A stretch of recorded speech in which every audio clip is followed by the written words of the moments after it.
Greetings and welcome back to Room 303 in Senior A English, and we turn now to pages 246 and following. We're going to be looking now in Unit 3 at the historical perspectives, the focus period for the English Renaissance and Reformation of 1485 to 1625. Notice that we'll begin, and they call this, by the way, a changing England, no question. This is the time period when England is radically altering who it is and what it will become, of course, is so contingent on all of this.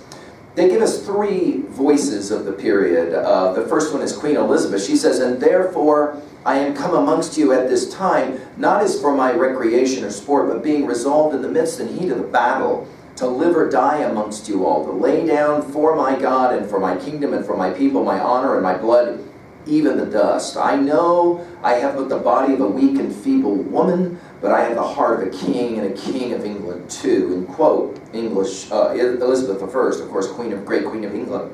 They also quote Martin Luther, if you want to change the world, pick up your pen and write. And finally, Sir Walter Raleigh, the great explorer. "For whosoever commands the sea commands the trade, whosoever commands the trade of the world commands the riches of the world, and consequently the world itself." Now let's go through the history of the period. Of course, at the bottom of page 246 and following, you have your timeline that I want you to make sure you pay attention to. History of the period. We'll begin with the Tudors, the heading the Tudors. In 1485, Henry Tudor became King Henry VII, ending a civil war between the House of York and the House of Lancaster. Though Henry's claim to the throne was questionable, he brought stability to the country through his strong leadership. He also established a royal line that had a profound effect on history. Henry Tudor's son, Henry VIII, was one of the great monarchs in English history. He presided over turbulent social and political changes. The Protestant Reformation. The Reformation, a reaction against what many perceived as corruption in the Catholic Church, was inspired by religious thinkers who wanted to return to what they saw as a pure form of Christianity. The German theologian Martin Luther initiated the movement, which led to the founding of Protestantism. You can see the word protest in the word Protestantism. Luther believed that the Bible, rather than the Pope, was the source of spiritual authority. He considered faith alone, rather than faith in good works, to be necessary for salvation. Henry VIII wrote a book attacking Luther's beliefs. For this, Pope Leo X named the Catholic Henry Defender of the Faith. In 1534, however, Henry VIII made England a Protestant country. Henry had married his older brother's widow, Catherine of Aragon, who bore him a daughter, Mary. Desperate for a male heir, Henry abandoned Catherine for a new wife, Anne Boleyn. He petitioned the Pope for a divorce on the grounds that his marriage to his brother's widow was invalid. When the Pope denied his petition to remarry, Henry refused to comply, eventually severing all ties with Rome. In 1534, go ahead and circle that date, that's an important one, he established the Protestant Church of England, with himself at its head. Religious affiliation and allegiance to the king were suddenly united. After the death of Henry VIII in 1547, his young son became Edward VI. The sickly youth died after 6 years and was succeeded by his sister, Mary. A devout Catholic like her mother, Catherine of Aragon, Mary denied the validity of the church her father had founded. Within months after her ascension to the throne, Protestant religious leaders were imprisoned. In the course of Mary's reign, nearly 300 Protestants were burned at the stake. That's why she was sometimes nicknamed Bloody Mary. At Mary's death, her half-sister Elizabeth ascended to the throne and returned England to Protestant control. By the way, do note the integration of knowledge and ideas there with the number of licensed books for publication beginning in 1509 with 38 books, and by 1603, 328. Made a huge difference, obviously, and it was one of the reasons we call this time period the Renaissance. Speaking of the Renaissance, let's turn there. The English Renaissance. The Renaissance in Europe had begun in the 14th century at about the same time that the English poet Chaucer wrote the Canterbury Tales. Italy was experiencing great change, and from that change came a rebirth of learning as scholars rediscovered Greek and Roman literature and art and absorbed the knowledge of Arabic physicians, mathematicians, and philosophers.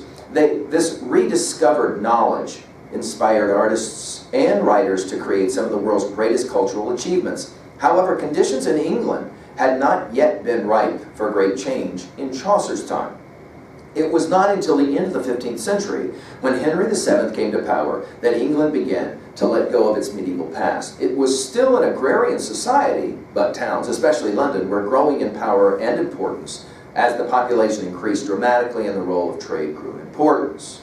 As life in England changed and literature was increasingly written in the vernacular, England entered its own rebirth. It was under Elizabeth I, make sure you circle her name, that England experienced the great flowering of the English Renaissance. This is why at times we will call the English Renaissance the Elizabethan Age, okay?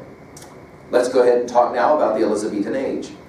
Elizabeth I presided over what many have described as England's golden age. Born to Henry VII and Anne Boleyn in 1533, Elizabeth ascended to the throne in 1558. She firmly established England as a Protestant nation and ushered in a time of prosperity and peace. The greatest threat to her rule came in 1588.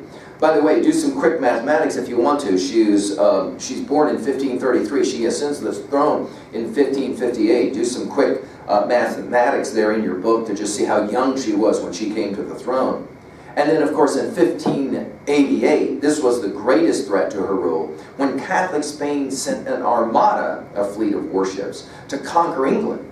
Elizabeth rallied her people, and the English fleet shattered the armada. This glorious moment produced a surge of patriotic spirit and a sense of power that swept the entire nation. Our next heading, Explorers and Settlers. Fueled by the Renaissance thirst for knowledge, European navigators ventured far and wide, aided by the invention of the compass and by advances in astronomy. So make a note, two things that helped to shape the future of the world, the compass and the advances in astronomy.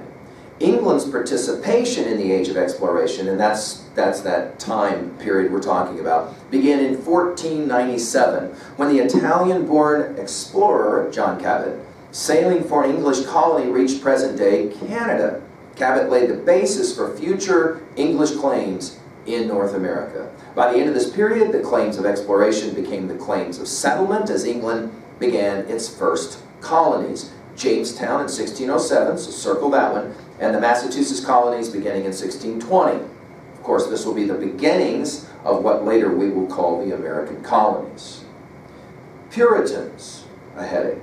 Toward the end of Elizabeth's reign, some Protestants began to form groups that questioned the purpose of life and the role of the church. Because they focused on purification of the English church from any vestiges of Roman Catholicism, they became known as Puritans.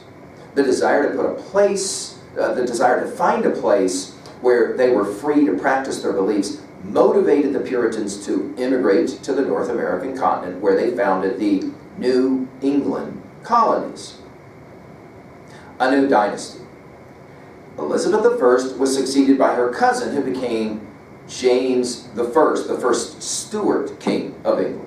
James was an able ruler who inherited a prosperous nation that had become a world power. By the end of his reign, however, his struggles with Parliament foreshadowed the civil war that would come during the reign of his son, Charles I. Now we're going to spend some time studying, and there's the list of the titles on 249. We're going to spend some time studying the tragedy of Macbeth, as well as the sonnets of Shakespeare and a few other sonnets as well. We'll have more to say about that here in a few moments. Let's get into our study now of sonnet writing. Thank you.